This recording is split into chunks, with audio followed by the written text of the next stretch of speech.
Kurt Thompson here.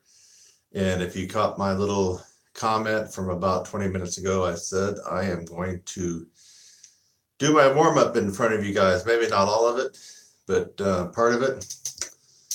And I have not, it's almost 6 o'clock and I have not even done anything. I've just been super busy. In fact, I'm in the middle of the only reason I'm doing this right now is because I have the video that's going to be coming out later rendering, and I'm mixing and matching the green screen up with some stuff, and that usually takes for it to be finished, it takes around 30 or 45 minutes. So I'm waiting for that to be done. I thought I gotta get on the horn, start practicing a little bit. So you know, I'm not used to doing this on my phone. Usually I use OBS and do it on my laptop and can see comments and stuff like that. So you'll have to bear with me. I'm just going to kind of play around and just see where, let me get up here, just click on some of these icons and see if I actually see the comments coming in. Okay. I can see some of the stuff. Let me click this one and see what it does just for shits and giggles here. Oh, I can make myself look more cool. Let's see here. Dance party. Hey, you know what? I got the dance party filter going on here. Let me see what that looks like. Okay. The thing about it is it's not going away. So I got the dance party. Let me click it again. Now, just bear with me, folks. I'm just like a little kid here playing around. I clicked a filter here on my phone, and I'll keep it on, but the thing is, it's blocking my view here. I can't really see myself and what I'm going to be doing. But it is kind of a cool little filter, like I'm under the spotlight. Let's see if I click the filters again, if that goes away. Hey, there we go. I don't know. Let's see if I'm going to leave that here or not. Might as well, something different, right? Okay, so I have not touched the horn. I'm touching it now for the first time. It's cold as ice. So I don't know how much, you know, to be honest with you, the last 3 or 4 days, I really haven't got my normal practice in. I'm probably scratching at maybe an hour and a half a day. And for some of you, you might be going, whoa, wow, that's good. No. I've come to the conclusion, if you want to maintain professional caliber chops, any professional, especially brass players, really need to have about a good 2.5, 3 hours a day minimum practice. And that's going over everything. That's to keep yourself razor sharp for any kind of gig or performance that may come your way. And I try to stay close to that. Not always, but you know, but to go all the way down to an hour, I consider that kind of failing for myself. You know, an hour goes by really quick on this thing. So today I'm going to get a good warm up, and I don't know if I'll be able to get all of it. My warm up really does take me about 45 minutes to an hour. Now, keep in mind when I'm doing my warm up, guys and gals, it's not just your long tone warm up. I mean, I'm doing a lot of stuff. It includes palming, Roy Stevens stuff, lip buzzing, some Claude Gordon pedal tones, finger stuff, tongue. So you'll get to see some of that. So when I say warm up, that term is, use that term loosely. I'm not just warming up 10 or 15 minutes, you know, like I'm getting ready to, you know, step into a session or a performance or a gig or whatever, or an audition. That's not what I'm doing here. I'm actually warming up everything. That's how I start my first session. And remember, if you haven't already figured it out, or if you haven't got on my website, you know that in a perfect world, the magic number is 4. You want to have 4 practice sessions in a day. So if you're an early riser at 6 a.m. or 7, you want to get your first, you know, one then and spread it out until you go to bed. How long are they? It's easy. Take your average practice time for the last week or so and divide it by 4. If you're a high school kid and you feel pretty good about getting 45 minutes to an hour a day, well, that's easy. Divide an hour by 4 and you got 15 minutes, right? You will do much better to practice in 4 sessions throughout the day, 15 minutes at a time until you reach your hour, than to come home from school or marching band practice and to smash the horn on your face for an hour. That's better than nothing. And sometimes I also have to do that. But if you want to get the best out of yourself, the best tone, the biggest sound, what else? When we're talking about tone, I mean, get all the air out, better endurance. In fact, a lot of times when people do this, they find that their range will pop up about a half step just from allowing your face and your chops to get that rest in 4 sessions. It really makes a difference. So you already know it's about 6 o'clock where I'm at, Central Time, Texas. And that means I'm not going to get, I mean, this is my first session of today. And you know what that means. I'm not going to be able to follow my own advice. I'm probably going to do this now. Maybe I'll get like a little quickie in between doing some of these videos for you guys that will pop out later tonight. Probably get another half an hour. And then I would say somewhere around 11 o'clock, now you won't even believe this, or midnight, I'll go prop myself up in bed.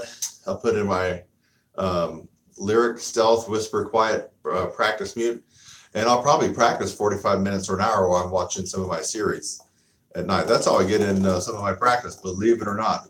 I actually prop myself up on the bed. The series I've been watching now, in case you wanted to know, maybe you didn't want to know, but I'm going to tell you anyway. I've been avoiding watching Weeds for many, many years because I tried to start it a few times. Weeds, I believe you can get it on Netflix now. That's where I'm watching it. It's just every time I try to watch it, is, I'm not really into pot and weed and all that kind of stuff, so it just didn't really appeal to me.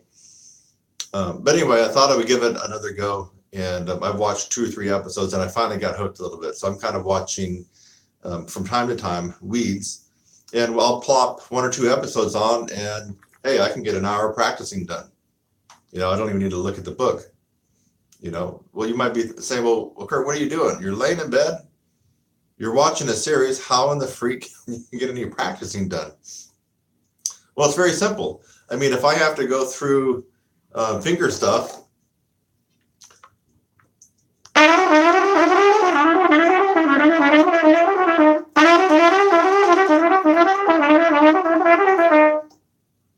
I don't need to be looking at the Clarke book to do that, right? So I can actually be looking at the TV over there. Try E.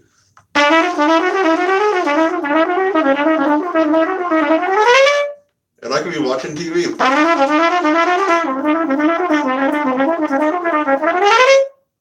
So that's how I'm able to get my practicing done. I guess maybe I'm too old and I've been doing it for too long. So a lot of this stuff I have memorized.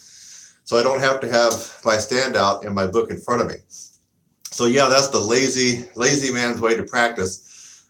My last, like I told you, I'd like to get a good 2.5 to 3 hours in. And as a professional, I feel like I owe that to myself and to anybody that's going to be playing with me, or in these days working under me. It's not often that I'm a side man these days. I don't really like it anymore. I'm usually the front man. And so when I'm doing something, whether it's contracting a wedding, I'm usually running the show. I think you've probably heard some of my rant videos from the last couple of years. I don't really have to go out and, travel an hour and play Come to Jesus and Whole Notes at 8 o'clock in the morning on a Sunday, for $50. I don't do that. So I'm the front man, but still, actually even more pressure, right? If I'm running the show and people are coming for something I've contracted, or if, I'm going to do a real special concert, maybe I got some things in the works for next year where I might be playing a lot more than doing this stuff. You might see less of me next year if I can find the personnel for this kind of caliber of music. But yeah, I owe it to myself and the people that I work with. And of course, the people that end up watching me, I owe it to them. I got to be in top shape. And in my estimation, a good professional brass player needs a solid 3 hours a day for the kind of top tier, high caliber playing that you are expected to be able to do once you reach, the top ranks of brass playing. And if you're trying to get away with practicing an hour a day or every other day, I don't think that you're going to be able to give your best. So anyway, going back to the TV show. So yeah, I am lazy at night, and it might be midnight, and I might have an hour left to play. Maybe I've got an hour and a half or 2 hours, during the late morning, the afternoon, the early evening. And I got another hour to get close to my 3 hours. And I'm not just marching time, folks. I'm doing some pretty serious stuff like you just heard me do. So I will turn on a series and I kind of half watch it, play, and then I'll take a minute break and be watching and play a bit more. Or I might even be doing something so easy as long tones. You know, maybe I want to do some more pedals. I can be watching, sitting back on my bed and doing this.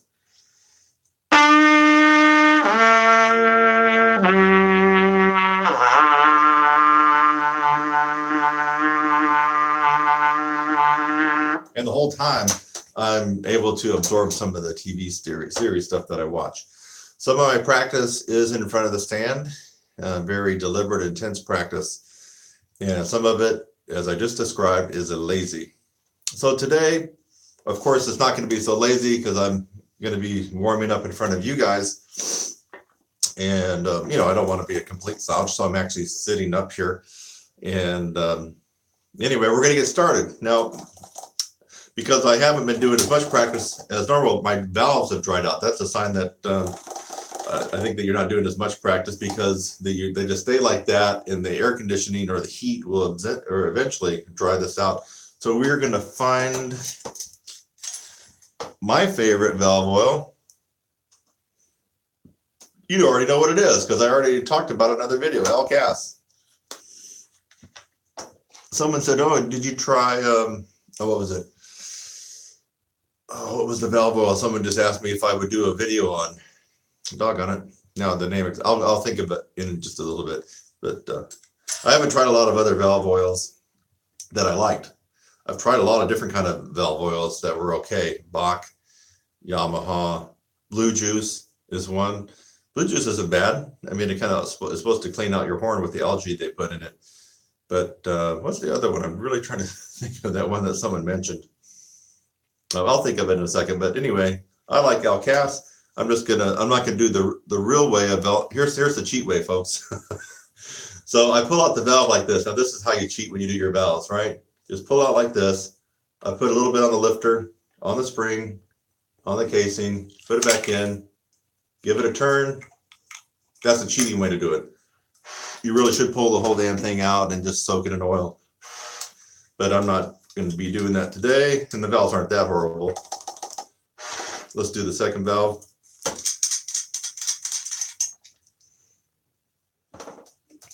So again, put it on the lifter, put it on the spring, and the main part, of course, you need to oil is the casing. The spring probably doesn't need so much. I just do that just to, I guess, for insurance purposes. Turn it around, let it, you know, slot in there, and then tighten her up.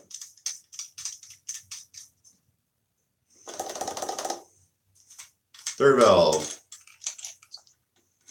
Okay, same thing. Put a little bit on the lifter, spring, more on the casing. And this will last me for probably 2 days worth. I have noticed that when I was trying to ramp up some of my finger stuff, I have noticed that I go through valve oil quite a lot more. So when you're doing, what was I doing? I was working on some looks from Flight of the Bumblebee. Of course, this is not good to warm up on, but you have to.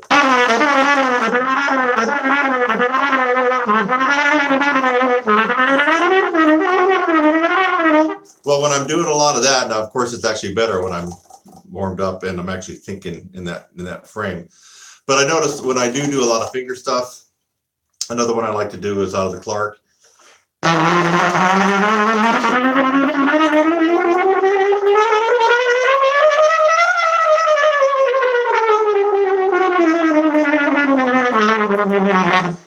That one there at the end, at the back of the Clark. If I do a lot of finger stuff, I will go through more valve oil than I normally do. So it kind of comes in tides, you know, in and out. It kind of flows. It depends on, you know, every couple of days I'll get a little wild hair up something and I'll do more finger stuff. When I do that, I need more valve oil. Okay, how do I start my day with practicing? Whether I get up early, which is almost never the case, unless I have to go do a clinic at some school. And then, can you believe that I've actually had to get up and be at a school when it's still dark out? Some of these high schools have 0 hour, and they do their jazz band stuff at like 0 hour, which is 6:30, 6:45 in the morning, an hour before, first period before the bell rings. And I've actually had to get up, be warmed up, and go sit in with the high school jazz band at 6:30 or 6:45. Folks, that's not how I like to do things. But sometimes you got to roll with the punches. I'm normally not up that early. In fact, I'm normally not even up 3 hours after that. But whenever I get up, whether it's 9 o'clock or whether it's noon, I almost always start off with some easy, low relaxed lip buzzing. And so I got to do that right now. So get my note. That's low C. This is easy. I try to buzz as soft as I can to get the tone.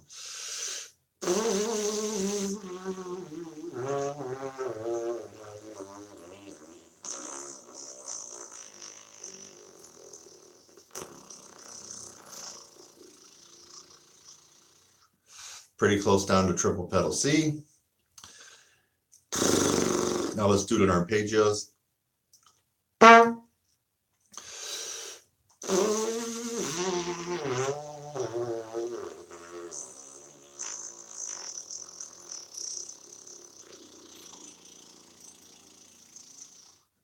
And of course, you probably realize that the last half octave of that is a hybrid of lip buzzing and lip flutters and lip flaps.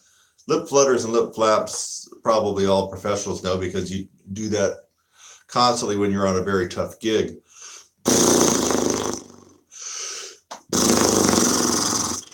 To shake things out.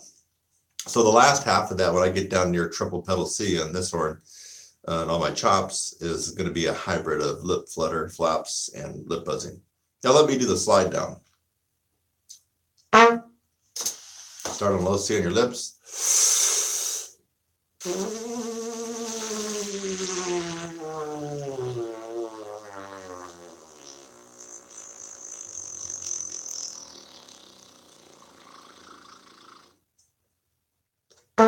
Pretty close.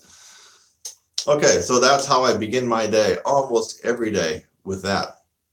Now, a more advanced version of that is to shut your teeth while you do it. You notice the buzz sounds different. No teeth. Teeth.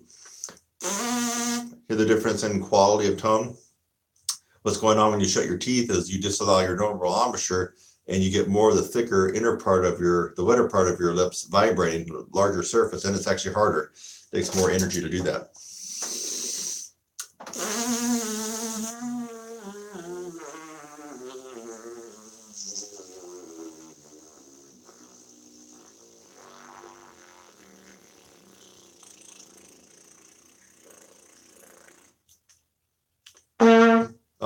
A little sharp. I'm not going to worry about it.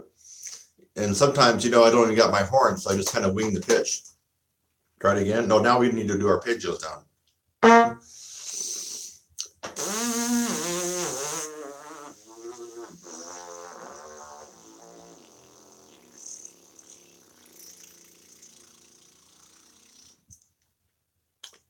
That was right on the money, folks. I mean, bullseye.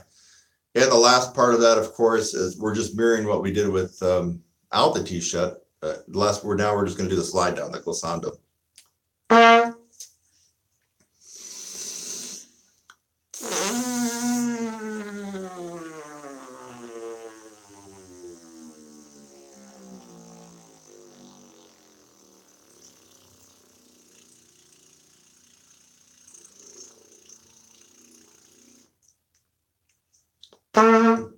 Still a little sharp.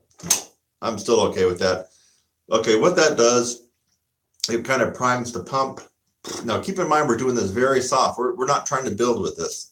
This is not a builder activity. It's a warm-up activity, and there should be no strain. You should feel no isometric contraction, nothing like that. We're just loosening everything up, and we're getting the lips to get extra sensitive. Hyper responsivity in your lips is what we're going for with this type of endeavor.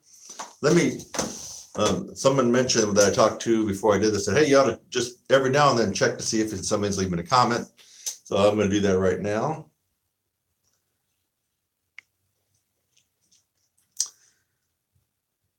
Okay, let's see here. It looks like I got somebody already. Richie. Richie says hi. Hey, Richie, how's it going? You know what? If you got your horn, you should be trying to do some of this stuff along with me, Richie, and anybody else who's watching. So, you know, I don't like to waste a lot of time. So if you haven't got all your practice in, or just for giggles, you want to see if you can do some of the stuff that I'm doing, why not try it? So the stuff I'm going to try to do, see if you can do it too. And if you can't do it, see if you can get a little piece of it. So I'm going to try to check these comments from time to time. And okay, so just bear with me. If you do make a comment and I don't respond right away, I will every couple of minutes, you know, take off and we're already at 21 minutes. No way. Okay, well, you guys are not going to get to see my full warm up because I don't think anybody wants to sit here and watch it, but I don't know, I might still do a good portion of it. Okay, so now I got the low relax lid buzz stuff in. Now I need to really warm up the chops, and we're still off the horn, folks. Now I'm doing my builder activity. This is a maintenance and or a builder, depending on how tense I want to do it. So now I'm going to warm up the high part of my chops. And this is with lip buzzing. This is the one I use for building and maintenance.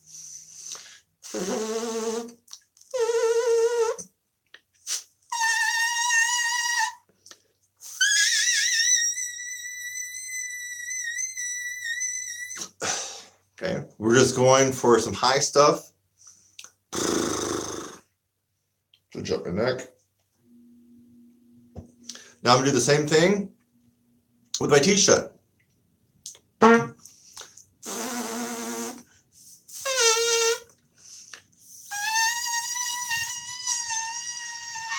A lot harder. I'm usually about an octave less that way. Okay, shake it out.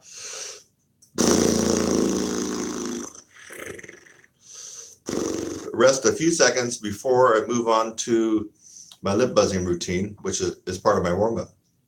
So I don't waste time. Let me go ahead and work a little third finger action here.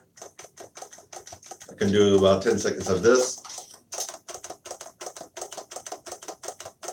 Slow it down. Try this. It's a good one for your third finger and coordination. Also this one too, like D to E.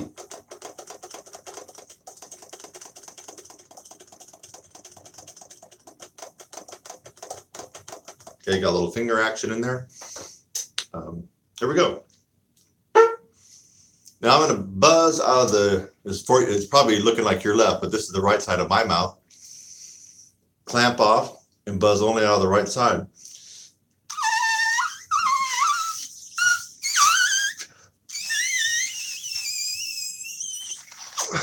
Okay. I start with the right side because for me it is the weakest. My left side is stronger. So if you have a weak side, which most people do, you start on the weak side, go over to the other side that's dominant, get that, and then make one more hit on the weak side. So the weak side of your chops gets a double dose. Left side.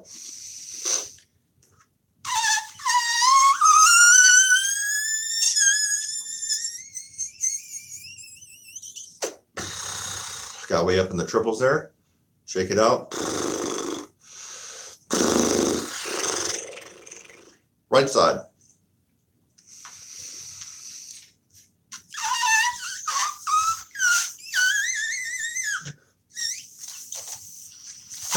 Whew. That's all I can get there.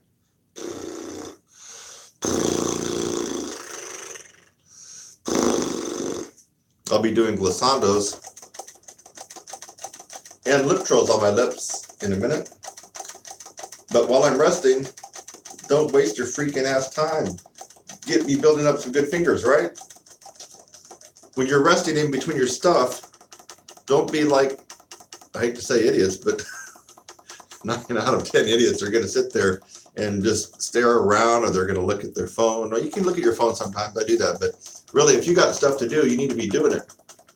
And I would say all of you, I mean, even if Arturo Sandoval is watching this, I bet I could say to him, hey, let's work this third finger, and I bet you he would agree with me, because I know Arturo Sandoval is really game for finger stuff. He's got some of the best fingers in the world, right? I know he's doing this stuff. So I have a feeling that even if he was watching, I say, hey, even the best in the world need to be working their fingers whenever they can. I have a funny feeling he would not argue that point. A lot of other people are wasting time. When you practice, you should practice to give your chops a rest. You've heard rest as much as you play. That's kind of true. So even the best in the world would probably agree that, hey, yeah, you should be, every time you get a chance to work your fingers, especially this guy, the third finger, work it. So, okay, now I gave my chops another rest. You heard me do right, left, right. Now let's do some glissandos and try to stretch it out.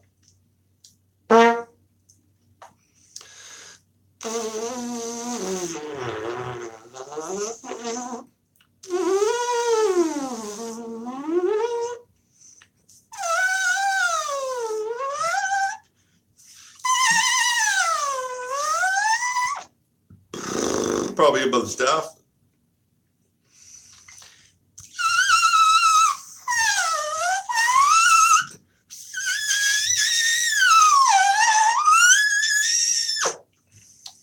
Let's see if we can get a little bit more.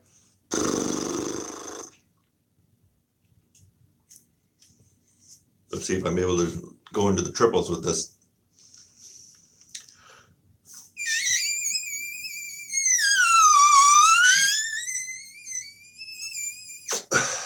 Maybe. Hey, doggone it, it wasn't triples. I was on double E's. So if I really wanted to push it, I probably could get up in the triples with this, but I got other fish to fry. So let me go on to the lip trills. Now this is all lip buzzing.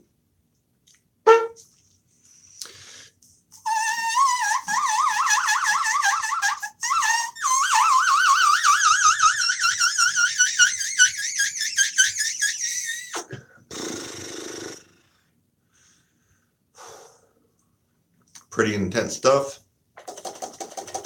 It's all your fingers.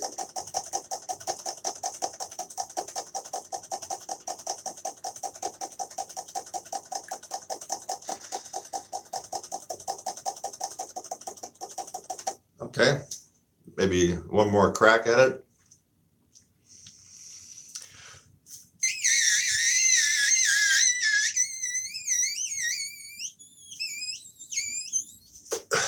Okay, we're definitely in the triples there. Whew.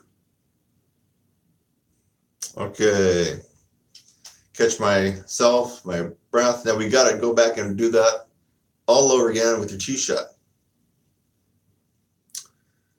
By the way, if you're a beginner or an intermediate, I guess I would recommend that you don't follow me exactly what I'm doing on slip buzzing. It can screw you up. Some of this stuff is very potent, very high powered. In fact, maybe some of you right now that are trying this are going, what the hell? What the hell how is he able to do that? So it requires an enormous amount of embouchure and lip strength, and also responsivity, response in your chops, a very keen, sensitive response in your lips, your chops, to be able to do it. So if you're under 5 years of playing experience, either don't try it, or if you do and you can't really get much of it, don't feel too bad. I think I could take this routine to just about any celebrity trumpet player. I think they might blink and they might have a little trouble with it themselves. So it's really highfalutin, kind of a warm-up. Highfalutin, high caliber. So now I've talked, I've rested my chops a little bit. Let me go ahead and go on to lip buzzing with a T-shut, trying to go higher. Now, here's something weird. When I do lip buzzing with a T-shut, my dominant and recessive or weak side switch. So my dominant side is my right side, and my weak side is the left side. You go figure, right? So T-shut, I'm going to start off with the left side then because it's weaker. Clamping off the right. So this part here is sealed, and I'm buzzing out of my left, which is probably your right. Sealed.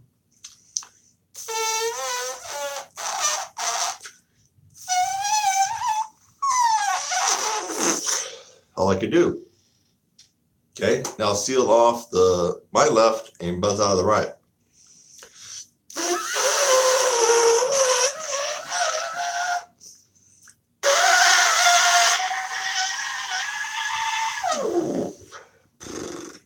Okay, now that you already know I got to hit the left side again.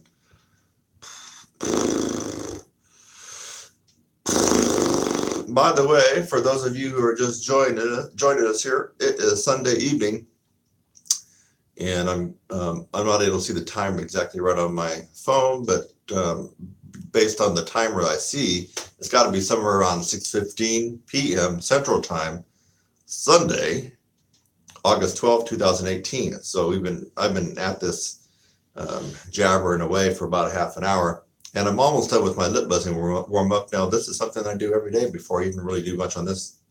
So let's finish this up. I got to go to the left side, which is the weak side, T-shut.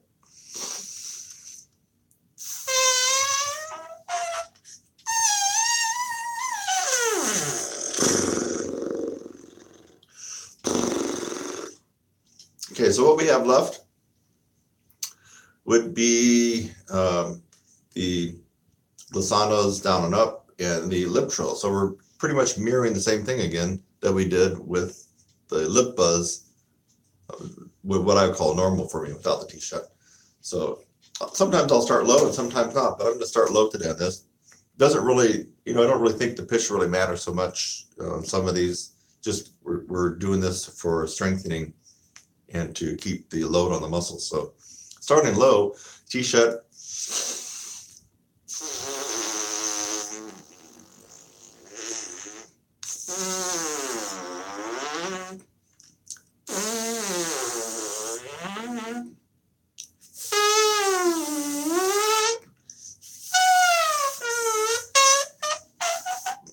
And this last one is going to be god awful hard. And that's it. This is really hard when you shut your teeth, folks. Very, very hard. Before I do the last one with the T-shut, I'll check the chat thing going on here. All right.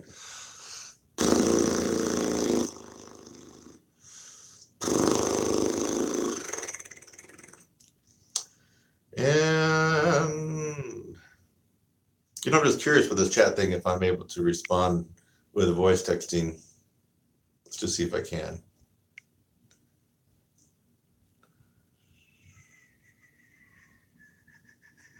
Doesn't look like I can. In fact, that's odd. I didn't even see a way for me to, hold on. I didn't even see a way for me on my phone to even respond, writing, the chat or texting. I didn't see a way to do that, just to acknowledge it verbally. Okay, so last one, lip trills, T-shut.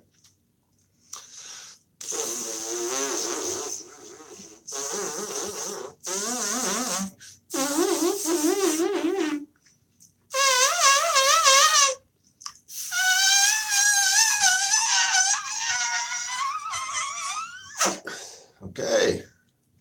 Now, normally I would probably take a break and go do something else.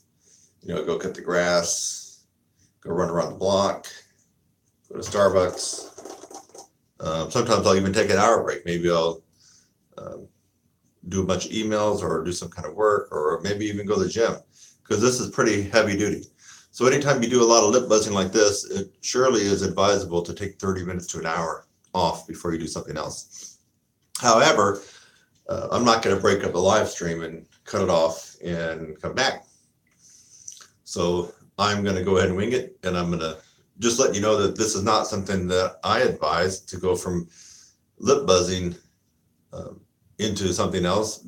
Lip buzzing is the hardest thing that you can do on this instrument. There's lip buzzing, mouthpiece buzzing. You could do after that this guy out. Here's another thing that's dry. There we go. Lead pipe buzzing. And then there's the horn. In that order of difficulty. So the hardest and then descending. The hardest is lip buzzing, mouthpiece buzzing, easier. Then easier is lead pipe buzzing, then finally the horn. So we just did the hardest thing that we could do. Now that's the routine I go through pretty much every day. Now if I really I'm trying to build a little bit more. Oh, I forgot one other thing. I forgot rim buzzing, because I've been doing that ever since I started catching up with Lynn Nicholson. So I got this guy. And I would say this is probably a little harder than mouthpiece buzzing. Somewhere right around there. It's not as tough as lip buzzing. So yeah, I'm gonna do a little bit of this. I'm gonna do a little bit of this in a minute, just buzzing on the rim. So, okay, so what am I gonna do next? Now, a lot of times after this, I want to get down and dirty and start playing something on the horn. And so I'll skip the mouthpiece buzzing for now. I'm just gonna do maybe 3 or 4 Bill Adam lead pipe buzzing. You take your tuning slide out. Now for me, because I have a reverse tuning slide, it's going to come out, sorry, it's going to come out E. If you play on a typical horn or say a box strat or something like that, and you don't have the reverse tuning slide or lead pipe, whatever you want to call it, then you're probably going to be playing an F. But if you have this configuration of a reverse tuning slide, it comes out an E, a half step lower. See? I'll take a big breath now. If this is right, you can see the tuning slides out. So I'm just buzzing through the lead pipe.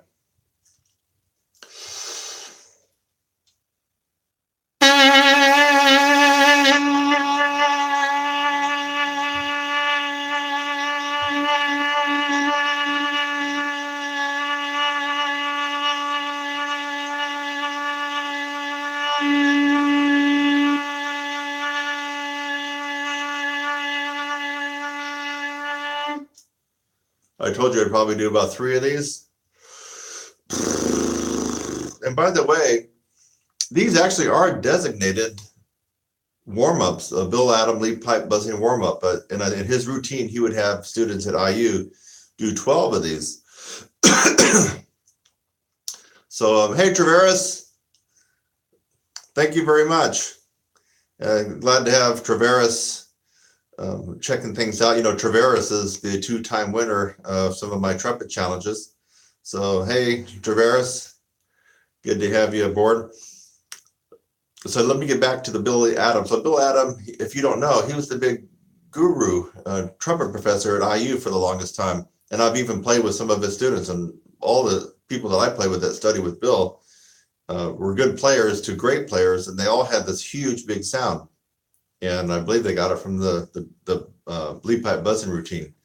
So 12 lead pipe buzzing notes is what Bill Adam would have his students do. I don't usually do 12 because it would, for me, I got other things to do.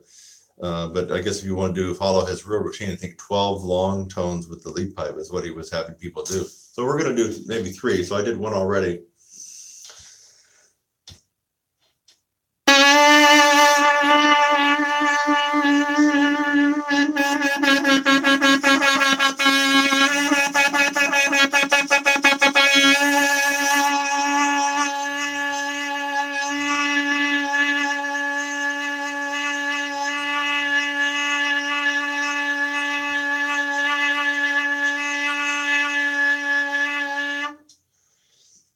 So the purpose of doing this is to really fill up the horn. We're trying to open up our sound, clear out all the cobwebs. And now, before I started messing around with his stuff many years ago, I already had a pretty big sound. But I have to say that maybe it improved me a little bit. I think my sound has opened up a little bit. Now, it doesn't come across that way on mic all the time. But anytime I want to dominate a group, I can open up. You know, as Bill Chase said, open up wide, although he wasn't talking about playing, I don't think, in that particular situation. But I can put it on turbocharge and dominate just about any group, including an 18-piece band full of professionals, if I so choose to do so. So I can open up, and I think this one has helped me out a little bit. Maybe let's say it gave me another, what, 10, 15%. So let's do one more of these. Now this is part of my warm-up.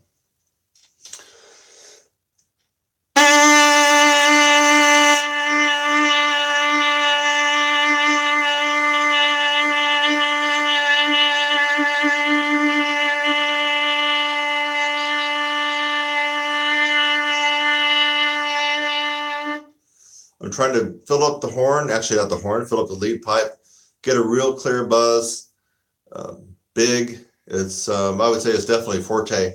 I'm doing that on purpose. So I did 3 of these, and I think all of you should be doing this. If not with me right now, you should do it when we're done. Anybody can do this, whether you're 10 years old or whether you're 90. I think it's a good one to do. You won't regret it. It will help your sound. It will help focus your sound, and it might even help open up your sound and get a bigger sound, more powerful sound. So lead pipe buzzing. Now I need to work on my flexibility, and as you have seen in some previous videos, I'm fond of doing lip bends. Pedal tones, if you think about it, are just one huge lip bend. They really are, because they don't lock in. Who was saying? Oh, Arturo was saying that he doesn't like to call those pedal tones. He just likes to call them low tones. So if that makes him feel good, that's okay. They are low tones, but the reason Claude Gordon, the main head honcho here, Claude Gordon and James Stamps and these guys back in LA a long time ago, the reason they called them pedal tones is because pedal, I mean, think about pedal like on a bicycle. Think about pedal on your car. It's below the normal area that you work in, for example. And so the normal area that we can work it on the horn is down to low F sharp. See?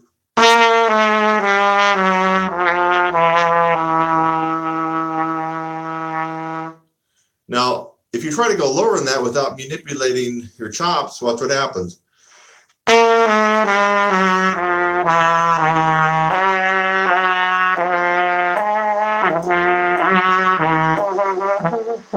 You can't do it.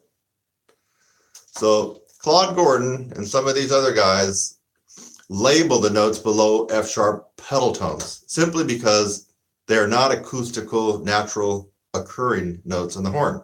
You have to bend the notes to get them to come out. They don't just lock in on their own accord, like, for example, the low F sharp.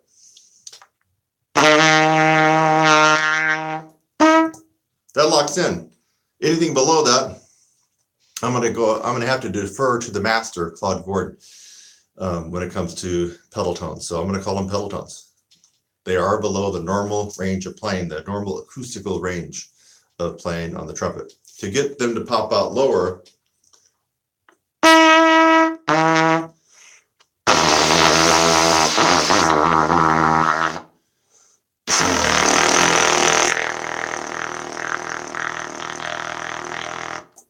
you have to manipulate your jaw, your lips, tongue. You got an egg in your mouth to get those pedal tones to come out. So I'm going to, before I do the pedal tones, I'm going on to lip bending. And, you know, you can go on YouTube and see all kinds of crazy lip bend patterns and exercises. But what you'll see is common. In fact, someone said, hey, you got to check out Adam Rappa. He's doing some kind of crazy lip bend exercise. So I thought, okay, let me check him out. And he was doing some pretty good lip bending stuff, but still he was doing what I call easy lip bends, because he's only lip bending a half step. It doesn't take much, folks, when you reach, let's say, I would say intermediate to advanced level, to lip bend a half step on the horn.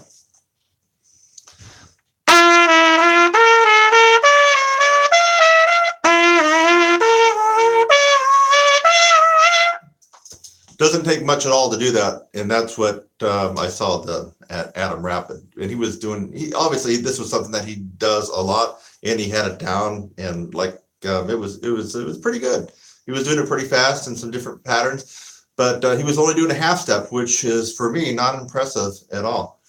Now, once you can start bending the third and start bending the fourth down, now I'm going to be impressed if you can do that, and that's what we're getting ready to do right now. So let me check the messages here, just so I can say a shout out to whoever is doing what. Oh, okay. So we have Richie and we have several folks watching, and Traveris said he's on the gig. That's cool. So, yeah, this isn't the most exciting live stream, but for people that want to be a fly in the wall and watch what Kurt Thompson does to start his practice session.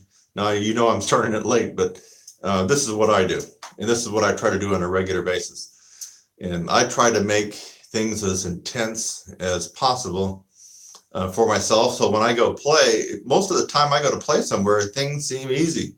And when I'm done, I want to keep playing, you know, because I purposely put a hardship on myself during my practice, so that the contrast is, when it doesn't matter where I go to play, it's going to seem easy for me. And I want that. That's the case. That's what I want for myself, is when I go to play somewhere, I want to play. When I get done, I want to feel like, hey, you know, let's do another set. I'm ready to keep going, you know, rocking and rolling. So that's how I put a hardship on myself with my practice. I make it pretty intense. So I can pat myself on the back when I'm playing somewhere and I'm just in, you know, cruise mode, and it feels pretty easy. So let's check that. I think I got another message in there. Hey, Steve from Texas. Let me see if you're, oh, Greenville, Texas. Hey, Steve. Greenville, right off the top of my head, I don't know where Greenville is, but I'm in Central Texas. Austin, Waco, Dallas, kind of my stomping grounds these days. Houston previously, a couple of years ago, and then also I did a stint in El Paso. So anyway, I've been all over Texas, safe to say, and I've checked out many parts of it. So okay, let me move on now. So recapping, I was someone said, "Hey man, you got to check out this," and oh what? Hey, look at it, look at Adam Rappa. Okay, northeast of Dallas. Okay, cool, Steve. Not too far from here. So yeah, check out this guy, man. He's doing all kinds of stuff. I checked him out, and he's got some good stuff going. And he's got his lip bending stuff down. And he was doing some fancy patterns, kind of like I just showed you, but faster. And obviously he does this a million times every day, or so it appears. But I'm not impressed by anything that he did with lip bending wise, because I get impressed when somebody can bend down several intervals, a third, a minor third, a fourth. I didn't see any of that from him, but we're going to do that now. Here we go. G to F sharp, normal. Now let's bend it, no vowels.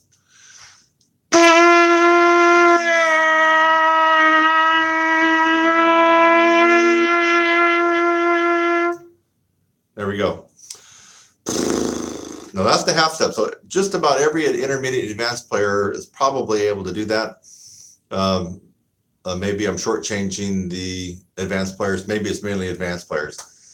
But I'm not really impressed by anybody that can lip bend a half step, at least when I compare them to, you know, my standards.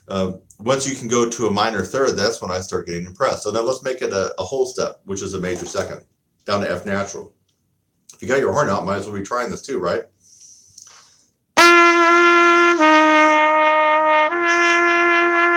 Now no vowels.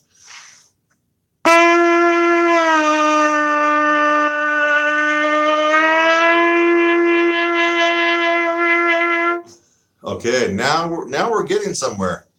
Now you're hearing stuff that most professionals either don't do or are unable to do. But let's turn it up. Turn up the heat, baby. Come on. A minor third bend right now.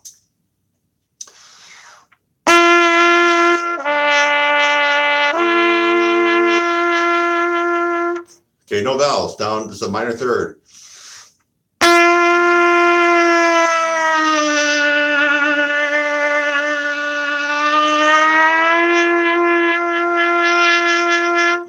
If you can do that loud like I just did, then I'll take my hat off to you, because I would be impressed that you're able to do that. That's a barometer of strength and flexibility combined. You have to have some strength to do that, and you have to be flexible to do that. And Some people don't have both. Some people are very strong players. They don't have the flexibility. Some people are very flexible, but they don't have the strength. So you can have one without the other.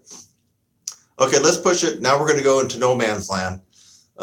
This is a bend down to E flat, so we're bending a major third here.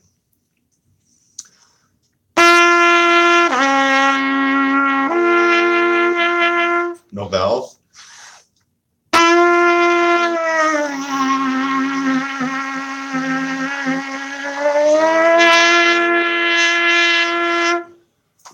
Could you do that? Don't feel bad if you can't. It requires quite a lot of flexibility and control of the instrument. Now, if I saw people doing that, even some of the more known trumpet players, if I saw them doing stuff like that with the deep lip bends, now I'm going to be more impressed. So let me go on to, oh, here we go. Perfect fourth down, folks. G down to D. And notice I'm not showing off with high notes on these. I'm right in a kind of a lower middle register doing this, right? So you don't, if you're watching this, like especially later, let's say it's 2020 or something, you're watching this. This is a cool technique because you don't have to have super duper high chops to be able to do this. I mean, just about anybody can be working on deep frozen. Actually, these aren't frozen, but deep lip bends. I'm doing this right at the lower middle register before you go into low register. So this is really a golden technique for just about everybody. Let's go down to the perfect fourth. This is a super duper deep lip bend.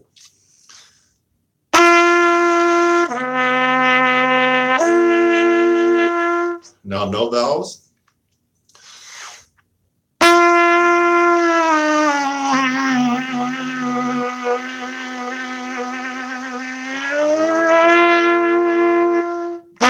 That was it.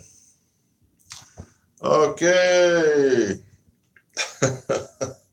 Let's get the last one that we can do is D flat, right? Why can't we go below the D flat? Anybody? Anybody? Because if you go below the D flat, you have a lip slur. So G to C is not a lip bend. Sixth graders can do that one, right? So G down to C, it fits naturally with the harmonics of the horn, and you just naturally, that's just naturally where you're going to go. G down to C.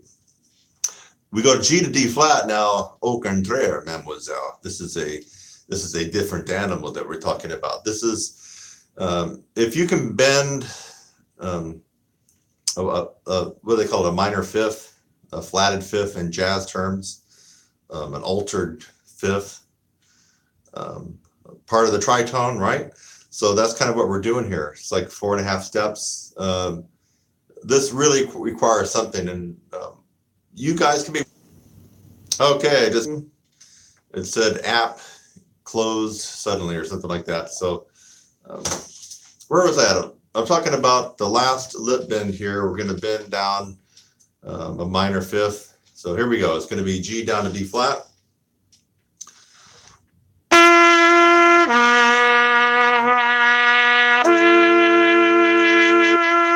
Let's bend it, no vowels.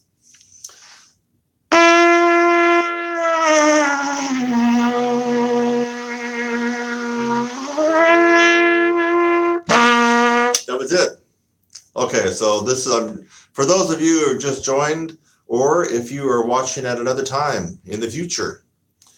First off, it's Sunday, and it's probably close to 6:45 p.m. Central Time, Sunday, August 12th, 2018.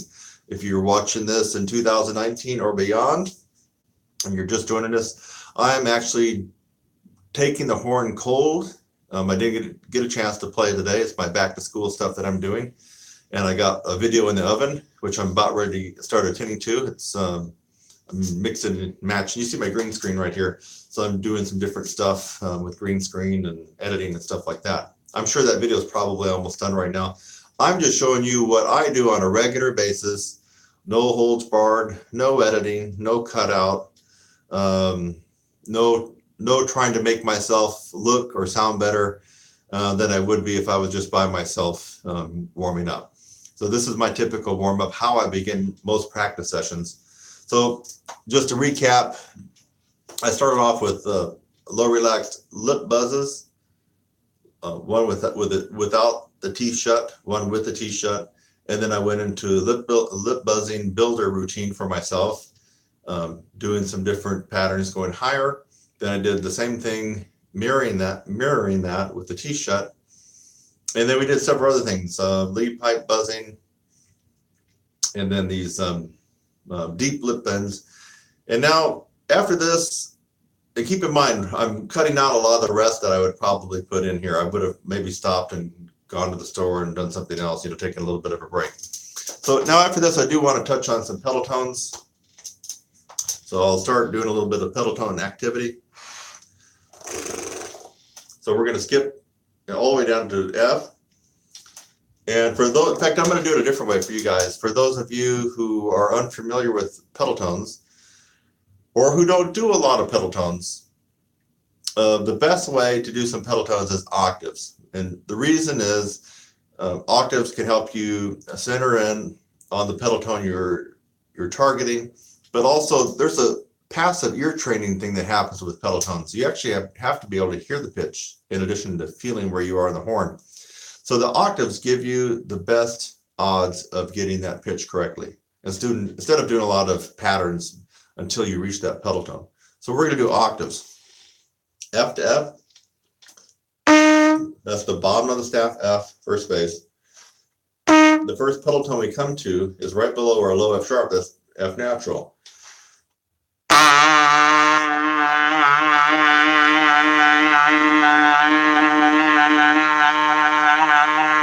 Now normally I would hold these out a long time. So some of these pedals I've actually timed, I can hold out for about a minute. First tier of pedal tones is F through D flat, and you want to play them about mezzo forte, and we're going for tone here, and I can get some of those for 45 seconds to a minute. We're not going to do that now, that would take too much time. I'm just going to kind of hustle through this. So these are going to be a lot shorter than what I typically would do by myself. E flat, D,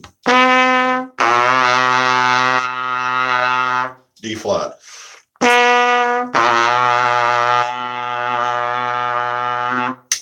And let me check my, okay, kind of tiny, but it looks like Cayman Lopez. I'm sorry if I'm mispronouncing your name correctly. Let me see if I can click on that and widen it up a little bit.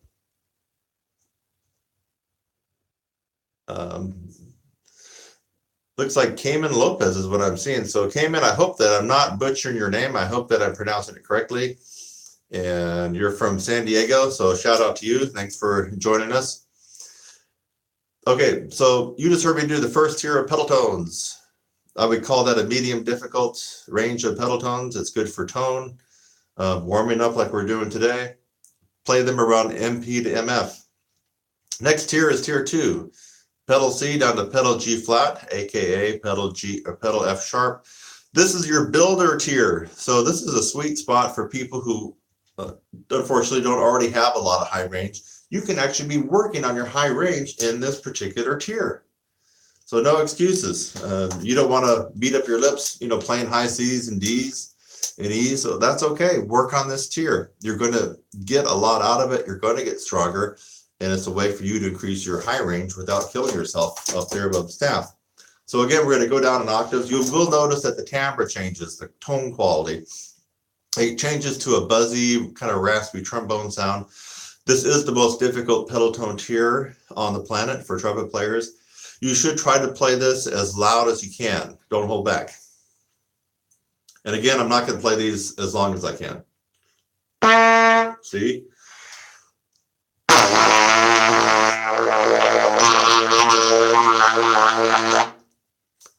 Go down to B.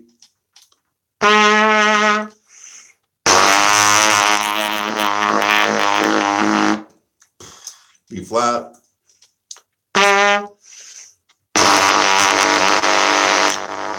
Getting kind of a double raspy buzz in there I think it's probably because I haven't rested enough in this warm up. But that's okay. A.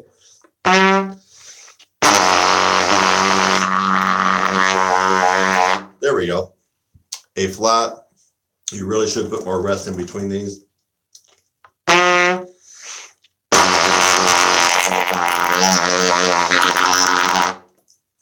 G, and make sure you do it 1 and 3 both ways. G, low G here, and then pedal G, same fingering.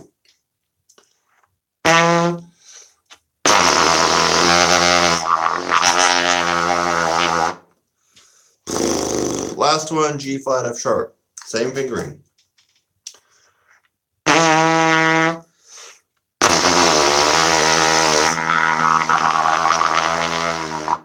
Okay, and I would rest probably a couple of minutes before I moved on to tier 3, but that's okay. We're going to move on to tier 3 right now for time's sake.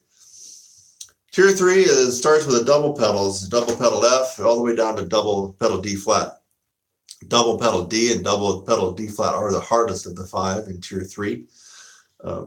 This is a warm down or a warm up activity.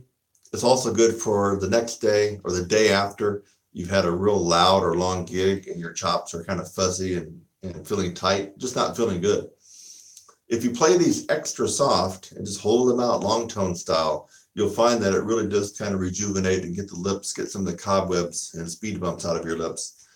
So you can, have a good practice session or gigs on the day after. So we're talking about the easiest pedal tone tier, that's tier 3, starting on double pedal F. Soft.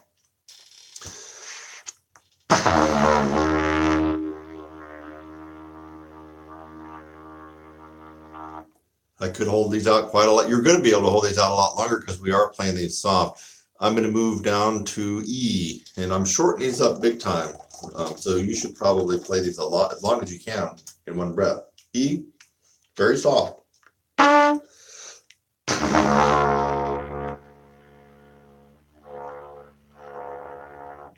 Okay, we'll move on to E flat.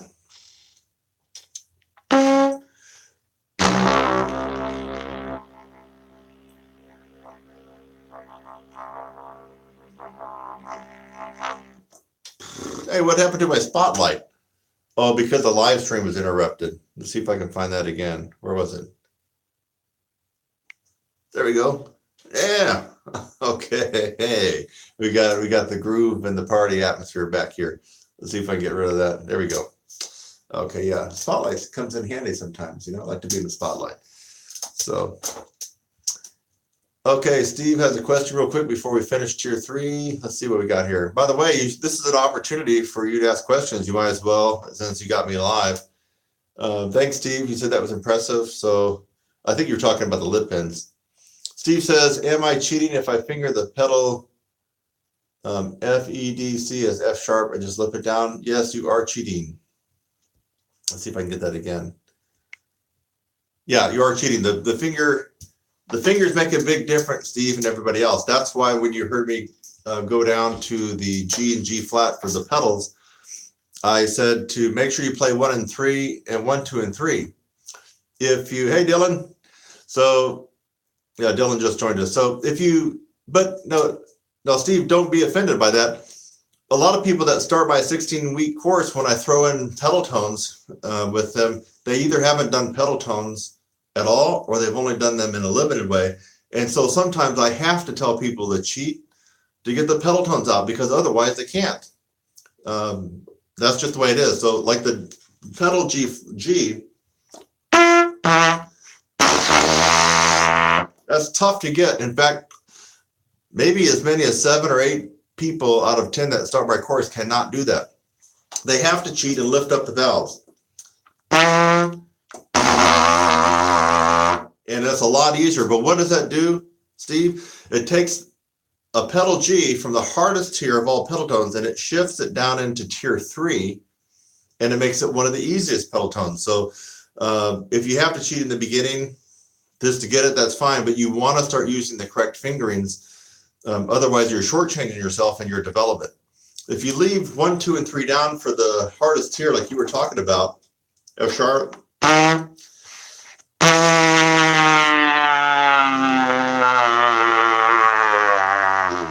what you're doing is you're you're taking away the golden goose from tier 2 that lays those golden eggs of high notes to come, and you're just throwing that out the window. You're not getting the benefit of playing the most difficult pedal tones with the correct fingerings. If you play with the correct fingerings, they're god-awful hard, and that's why they're the hardest pedal tone tier of all. So anyway, if you have to cheat, for example, to get the pedal C to come out with 1, 2, and 3, and it doesn't come out bold and brassy like that, but you have to play 1, 2, and 3, and it won't come out if you lift up the valves, then go ahead and do that. Cheat in the beginning, but have it in right up here, and right out there is your goal, is that if you're going to cheat with the valves, it's going to be temporary, and you're looking at your goal of being able to get it with the right fingerings, because that's where you're going to really get the juice for your chops. Okay, let's finish up to tier 3. Catch up. Let's see, we got so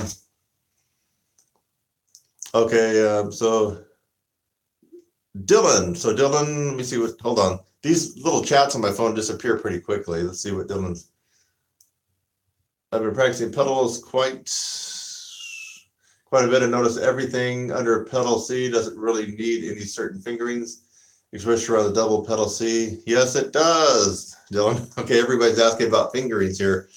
And then Steve also said he's not offended. That's great. I'm glad I didn't offend you, Steve. I only like to offend, celebrity trumpet players and professors. So I hope that you're not one of them. I'm kind of joking about that, and then whatever. But he's been playing, and Steve said he's been playing for a long time, and he's going to try the octaves. And Dylan was asking about the fingerings. Well, the crux of the matter is, yes, the fingerings do matter. And so they matter a lot in tier 2, but they also matter in tier 3. We're getting ready to get to the 2 hardest in tier 3, and you're going to notice that when you play the double pedal D, it's kind of hard to get out 1 and 3. Not difficult, I mean, like tier 2, but it's harder. A little harder. D flat, the last pedal tone in tier 3.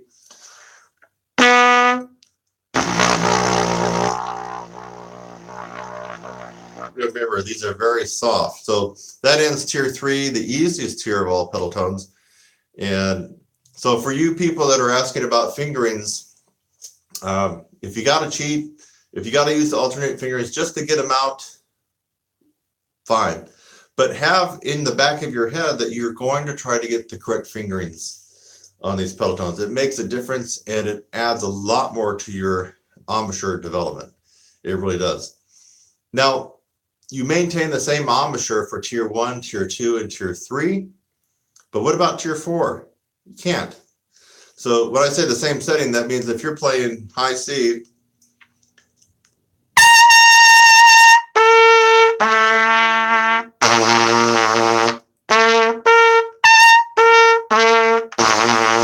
did you notice I got the same embouchure setup?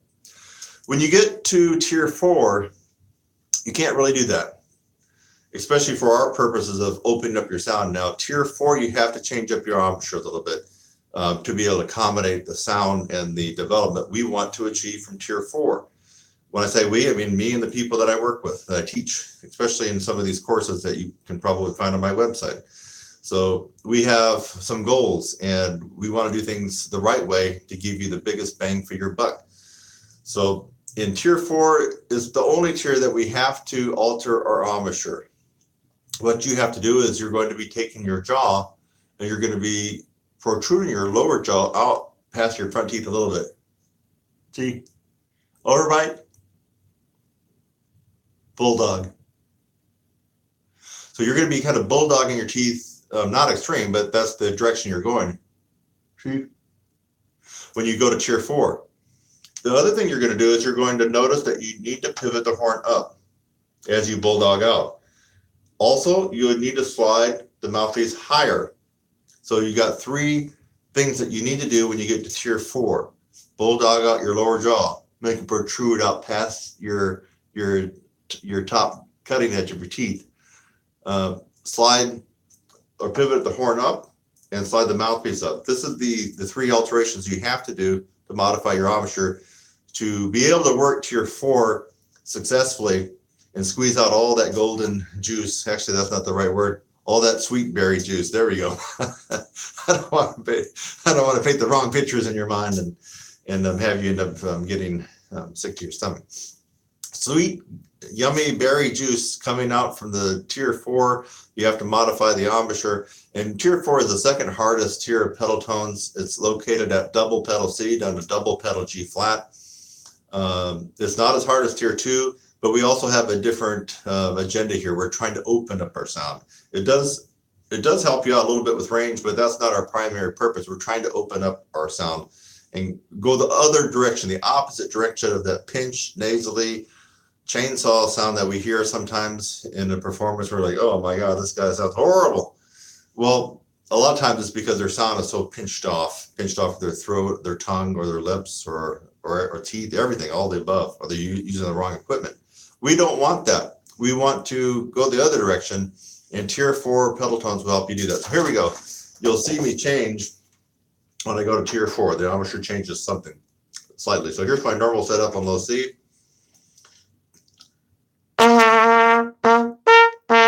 No, double pedal C. You see it? Here, normal. Watch the mouthpiece slide up.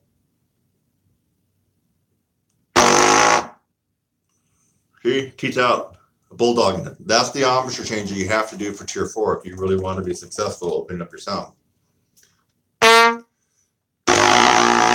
Quickly down to B. B flat. A.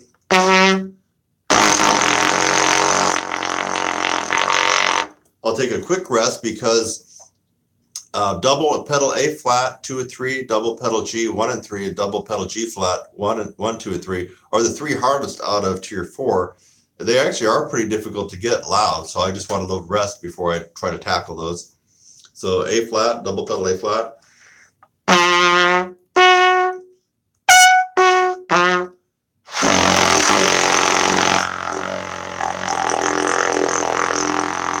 That one locked in.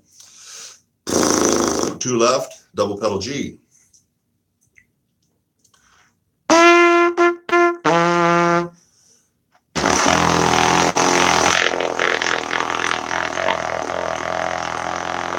would give myself kind of a B- for that. It's not doing the best. It's not the worst. I can play it better. The last one of tier 4, G flat, double pedal G flat. Must be played with 1, 2, and 3.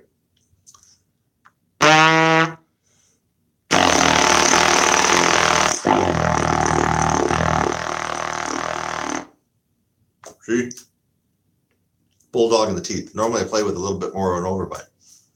Okay, that was the fast version of my pedal tone warm-up routine. And let me check the messages here. Trying to be a little timely on these. All right, good. Steve's going to try the octaves. Yeah, the octaves, just to recap on the pedal tones. If you're not a pro at the pedal tones and you're not used to doing pedal tones, or if you've never done them, the octave routine is the way to go. All you got to do is just try to match the pitch that you just heard an octave under. That's a lot better than trying to do chromatics or scales or even arpeggios. Just do the octave and you'll probably find that you'll have better success. So this isn't so much a lesson on all these different things because that would require a lot more time and I would need to work with you individually. Everybody's different when it comes to playing the horn, and some of the techniques that I warm up on myself are pretty tough and likely for you and you over there and you in the back row that hasn't said anything the whole time. Yeah, for you guys, you're probably going to get a different version of everything that I've done today, at least in my warm-up. Each of you would have something different based on your playing and your level and your abilities. So we gotta roll with the punches, and I try to modify it so you can roll with the punches and get started and get some development out of these. Okay, so now I've pretty much warmed up a good amount, and I haven't warmed up my tongue. I haven't warmed up my fingers. And I haven't really warmed up my high range or anything like that. So we've already crossed over the hour mark. Probably what I would do is I would do a little bit and then I would take a break. I think that's what I'm going to do right now. So, oh yeah, the rim. Sometimes I will get out the rim and do a little bit on the rim here before I move on to other stuff. So sometimes I'll warm up the high range. Let's go ahead and try it.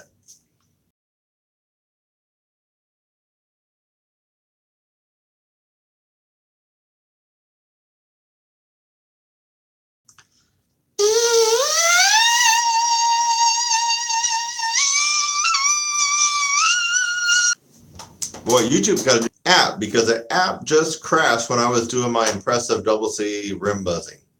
Boy, that just puts me in the dumps. Ugh. I'm just joking, guys. Okay, so if you saw that I cut out for a few seconds, I did. It's the YouTube app here on my phone is not working the best that it should. It's already cut out a couple times. So anyway, I'm warming up the high range with the rim first.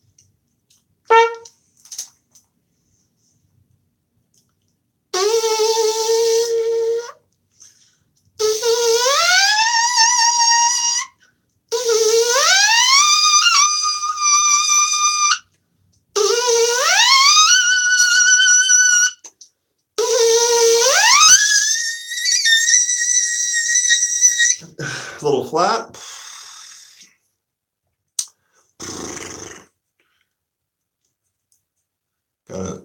Use a little acupressure to get the chops waking up a little bit there. Okay, now let's see. I'm not going to start with such a big gap of 2 octaves.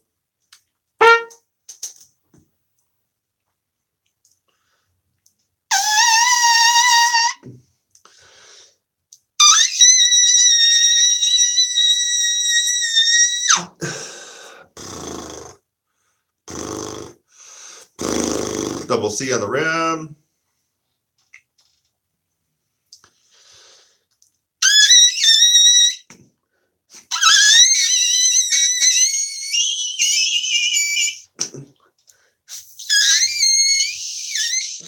Okay, that's about all we're going to get with that. I think I'm struggling getting into the triples there. What was that, an E?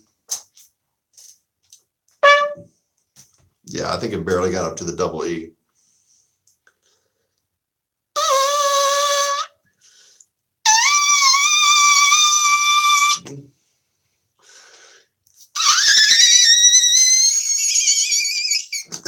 Nah, it's not coming out right now. It will later, but I do a little bit of rim buzzing, like right about this period. And again, I will have included some rest and would have done better on my own if I hadn't shortchanged everything and rushed it. So now I'll probably come back to this a little bit later tonight, and I'm sure it will be better. But anyway, this kind of jump starts the chops.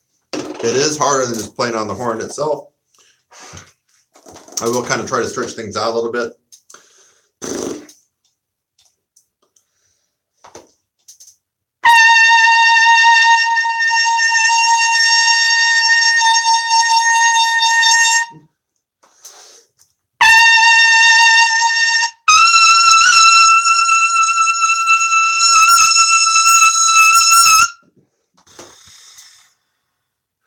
Letting the lips pump up a little bit. I can feel the blood kind of squeezing into the muscles.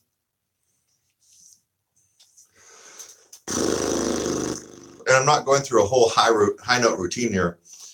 This is part of my warm up, just to wake up the chops for some of the stuff I may do later. So I'm not going through a whole high note routine right now. Just warming things up.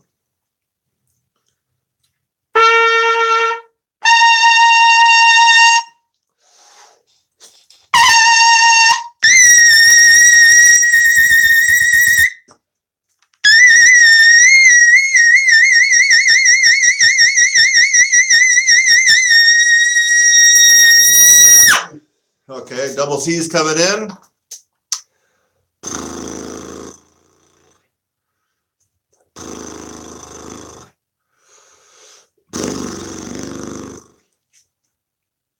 Whew. Broke out a little sweat on that one. I'm warming myself up too.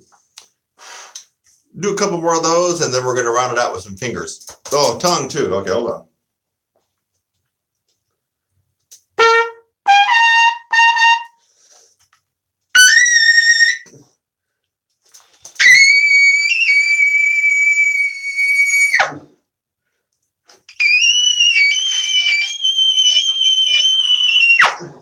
Triple G. be all I'm going to get for right now. I'm going to be coming back to this later tonight. Again, this is just the slap in the face to kind of wake yourself up, kind of the shock and awe, not the high note routine.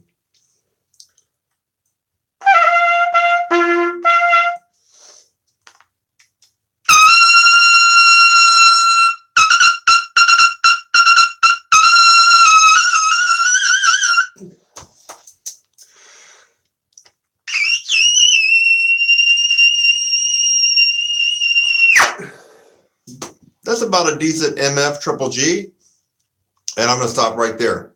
I still have 2 things left I want to do before I sign off. Gotta wake up the fingers, right? Gotta wake these fingers up. How about we start off with some F sharp stuff from the Clark.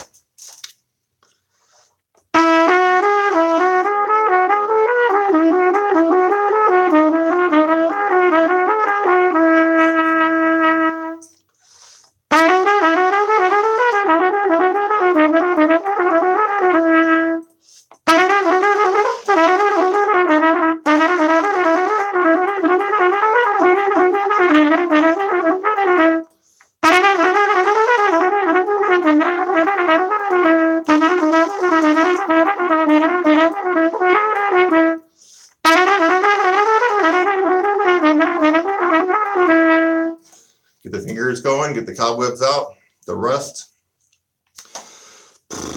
How about E? Oh, no, let's make it hard. 3rd finger for all E's and A's.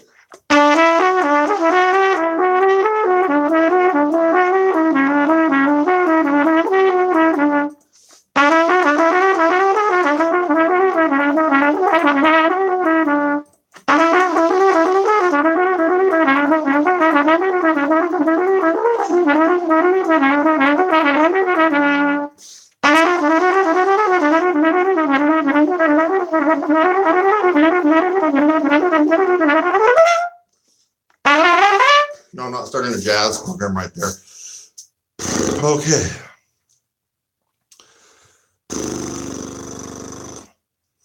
That actually, we're trying to warm up the fingers, but that actually will improve if you try to push the speed on it like I just did. One more time on the fingers right there.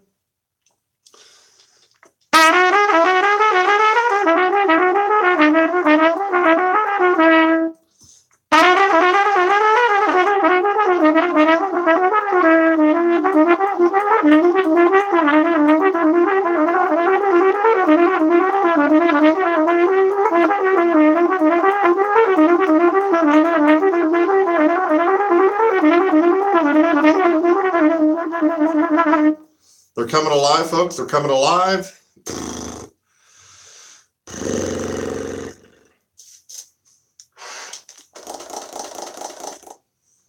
One more time, 3rd finger.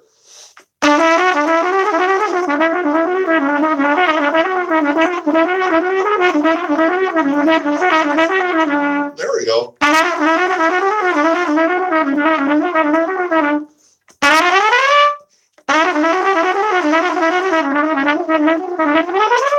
Okay, fingers are coming alive.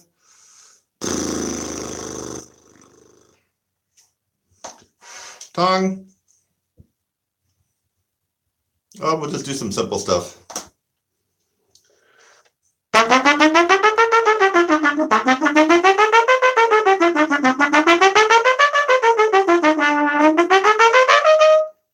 Back down.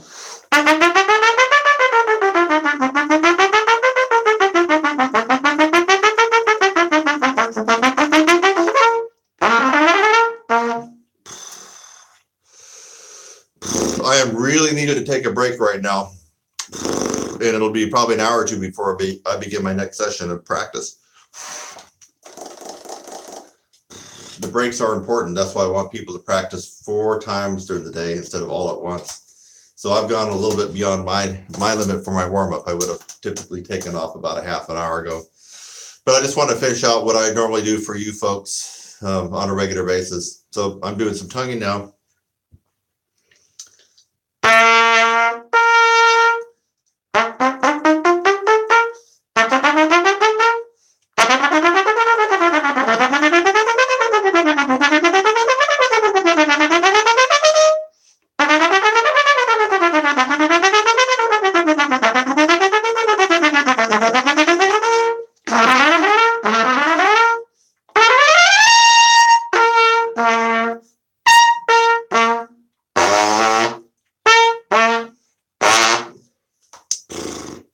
tongue and tapping a little bit.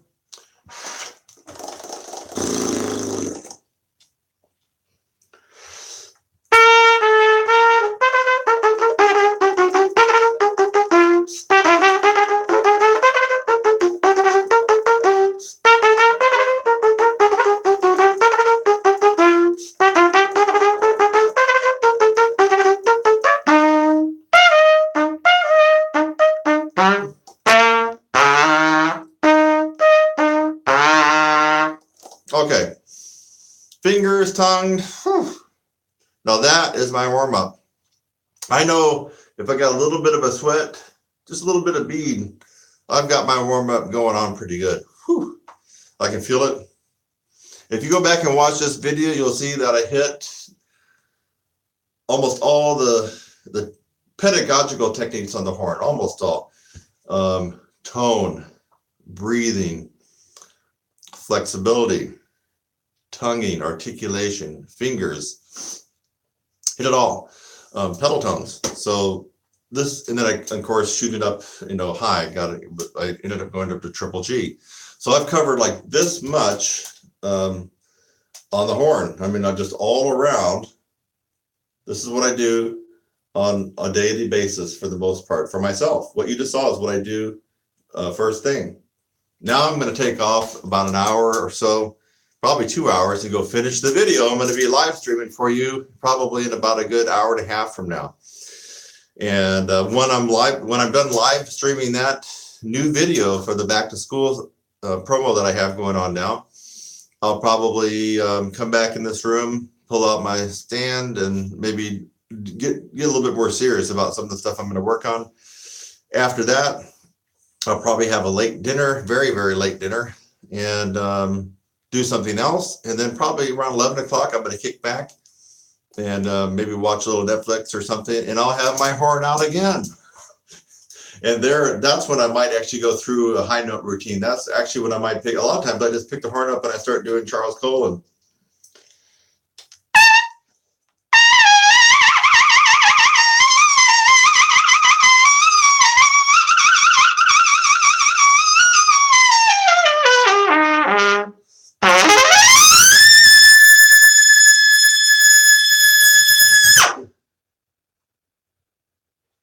I am out, folks. That was my warm-up that I do on a regular basis. Oh wait, there's somebody there in the back row sleeping. Would you get over there and kind of nudge him a little bit? Yeah, it's time to go. It's time to go. Yeah, somebody, so that he's not awake. Oh yeah, hey, class is over, guy. We're getting ready to head out of here. So yeah, some of you may have fallen asleep, and that's okay. This is what I do on a regular basis. You were the fly on the wall, literally, today in my warm-up routine. Now back to work to finish up this third installment in my 2018 Back to School special, and I'll be live streaming that. If you want to make some comments, I'll be able to respond live to that during the live stream of that video. Once I get it done, let me check for any more comments here. Oh, you're welcome, Steve. Glad to do it. And thanks for all who took the time to comment. And for those of you who are just, auditing this and just checking and listening, that's fine too. I will catch you later on tonight in about probably look for an hour and a half or 2 hours. And you'll see my third installment of the Back to School Special 2018. And you'll see it pop up here in another hour and a half, 2 hours. I will see you then. If you thought of any other questions you'd like to ask, you can pop back in and I'll be live. I'll be monitoring everything during that time. Over and out.